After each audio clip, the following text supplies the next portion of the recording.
I do note from the Leader of the Opposition that he's spoken about it being a waste to have a referendum. And there's a reason why the National Party perhaps have asked that rather than the Liberal Party, because the Leader of the Opposition committed during the recent referendum to hold another one. That's what he said. He stood up on multiple occasions, on the 11th of August, on the 3rd of September, on the 18th of September, and said his plan, put out there for all to see, was he wanted people to vote no in this referendum, then to have an election in which he was successful, and then to vote yes in another referendum.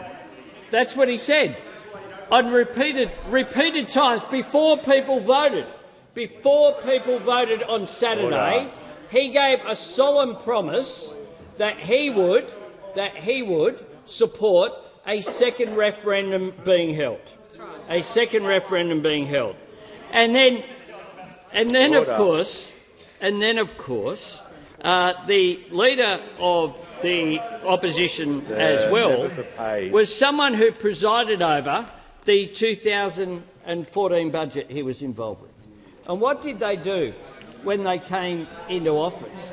What did they do when it came to indigenous health programs? The last time there was a change in government, in December 2013, with this Leader of the Opposition as Health Minister, the first thing they did was cancel a $777 million national partnership agreement on closing the gap on indigenous health. $777 million.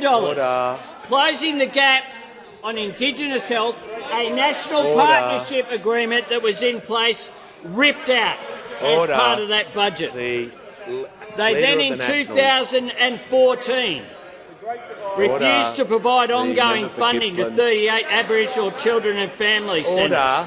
They cut $10 million from the National Family Violence Prevention and Legal Services Forum. They defunded the National Congress of Australia's First Peoples. They abolished the Prime Minister's Indigenous Business Policy Advisory Group. And in their first budget, they cut $165 million from Indigenous health programs. That's this bloke's record when it comes to Indigenous health. The bloke who walked out on the apology walked away from funding Indigenous programs. Time has concluded.